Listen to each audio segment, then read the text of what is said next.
रुख करूंगी। सैयद, आप सुन रहे होंगे आचार्य प्रमोद को, और जो बातें आपने सुनी उसके आधार पे आप क्या कहेंगे? क्योंकि इस मसले पे हमने पहले भी बातचीत की है, सनातन के मुद्दे पे की है, सब कुछ जानबूझकर हो रहा है। लेकिन आचार्य प्रमोद जो कि कांग्रेस पार्टी के सीनियर लीडर हैं, उनका सीधे सीधे ये संदेश और ये कहना है, ये अपील है कि आप ऐसे लोगों से किनारा कर लीजिए, उन्हें दरकिनार कर दीजिए जो सनातन के खिलाफ में बोल रहे हैं। सैयद रीमा, बहुत अफसोस के साथ कहना पड़ रहा है, इस देश के महापुरुषों की आत्मा आज रो रही होगी।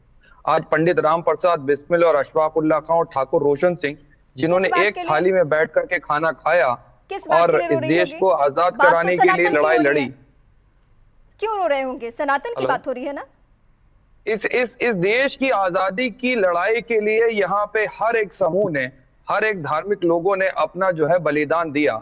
लेकिन धर्म के अंदर राजनीति का जिस तरीके से इस्तेमाल इन कुछ वर्षों में हुआ, उसको देख करके बड़ा अफसोस होता है। कहीं सनातन को लोग बुरा भला कह रहे हैं। बीते 2 हफ्ते से हमने देखा कि दक्षिण के नेता से लेकर बिहार के नेता तक सब एक के बाद एक बयान दे रहे हैं। आप कह रहे हैं कि कोई और धर्म को लेकर आ रहा है। सुनिए, कभी सनातन के बारे में कहा जा रहा है, कभी इस्लाम के बारे में कहा जा रहा है, कभी सिखिज्म के बारे में कोई कह देता है। क्या ये भारत इस्लाम को नेस्तनाबूद करने के लिए किसने कहा क्या? देश की राजनीति को आजाद करने के लिए क्या? लेकिन इनसे पूछे कोई भारतीय जनता पार्टी के लोगों से, अब मैं बड़ी जिम्मेदारी से बात कर रहा हूँ, AIADMK और DMK के साथ इनका गठबंधन पहले रहा या नहीं रहा? और अटल बिहारी वाजपेयी के दौर में अरे इस्लाम को नेस्तनाबूद करने के लिए के साथ जब गठबंधन था तो इस तरीके की बयानबाजी कब आई?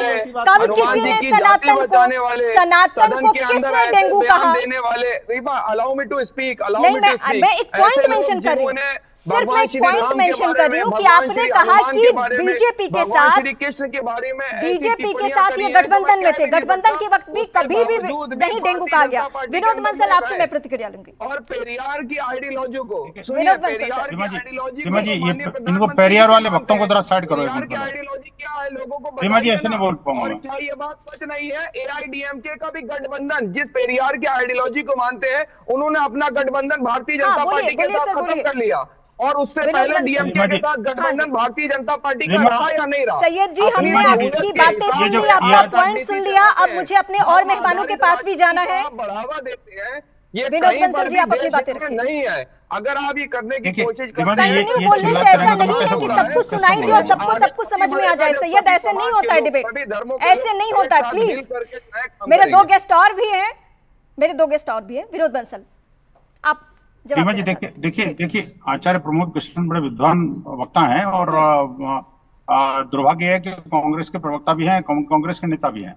लेकिन आप देखिए उन्होंने कितनी सारी चुपड़ी बात है, और धर्म का ज्ञान तो दे दिया और देश को धर्मनिरपेक्ष भी बता दिया, जबकि वास्तव में देश धर्मनिरपेक्ष नहीं है, पंथ निरपेक्ष है। एक बात। दूसरी बात ये कि ये जो कांग्रेस की आइडियोलॉजी है, उन्होंने इस पर जो है ना, वो उस पर बड़ा लंबा चौड़ा लेक्चर टीवी चैनल पे दे दिया, लेकिन अपने नेताओं को नहीं दिया। इन्होंने अपने नेताओं को नसीहत क्यों नहीं दिया आखिरकार कि वो तुरंत अपना पल्ला झाड़े इससे? और इनके नेता के बयान का कम है क्या? मैं बताऊं, उदयनिधि स्टालिन को तो उन्होंने कह दिया, लेकिन इनके नेताओं के बयान ध्यान है ना। प्रियंक खड़गे ने क्या कहा? सनातन एक बीमारी से कम नहीं है। जी परमेश्वर ने क्या कहा?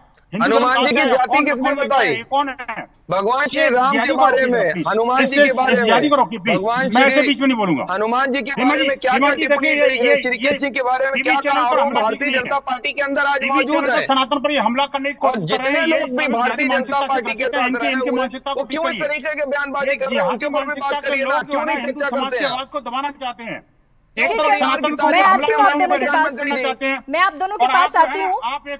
सिद्धार्थ जी, मैं आपसे बात करना चाहती हूँ इस वक्त। जिस तरीके से आपने आचार्य प्रमोद को भी सुना होगा, और इस समय नहीं दिया, मैं आती हूँ सर, मुझे समय नहीं दिया सर, मैं आ रही हूँ। अच्छा ठीक है, आप अपनी बात कंप्लीट करिए। मैं इस डिबेट में माइनॉरिटी में हूँ, मेरे ऊपर नहीं बिल्कुल नहीं सर, ये मेरे को बोलने का ऑप्शन नहीं दिया जा रहा। ऐसा बिल्कुल नहीं है। मैं बीजेपी के पास जाना चाह रही थी, क्योंकि जो कांग्रेस पार्टी के कुछ तर्क थे, मैं चाह रही थी कि उनसे क्लियर कर लूं। आप अपनी बात कंप्लीट कीजिए सर, वक्त की कमी है, 1 मिनट में आप अपनी बातें पूरी कर लीजिए सर। मैं कह रहा हूँ, देखिए मैं कहता हूँ आचार्य प्रमोद कृष्ण ने जो बातें कही, जो टीवी चैनल पर कही, वो अपनी पार्टी को कोई नहीं समझाते, नंबर 1। नंबर 2, कांग्रेस के नेता और प्रवक्ता हैं, वो उन्होंने क्या अब तक विस्मरण कम किया है क्या? सोनिया गांधी ने सबसे पहले शुरुआत की थी कि राम काल्पनिक है, उन्होंने तो सुप्रीम कोर्ट में हलफनामा ही दे दिया था। राहुल गांधी जो कहते हैं जो मंदिर जाते हैं लड़कियां छेड़ते हैं, सुशील कुमार सिंधे और दिग्विजय सिंह का बयान का भूल जाएगा देश। सहूलियत के हिसाब से मंदिर जाया जाता है, जनेऊ दिखाया जाता है, पश्चिम बंगाल में चंडी पाठ की जाती है। ये हम सबने देखा है। चुनावी कवरेज के दौरान मैं गवा रही हूँ इस बात की कि कैसे मंच से चंडी पाठ किया जाता था, लेकिन सनातन के खिलाफ बोलने में कोई पीछे नहीं हटेगा। मंत्री क्या कहा उनके बारे में? आज तक मुंह खोला? सिद्धार्थ जी, ठीक है, आप दोनों से बात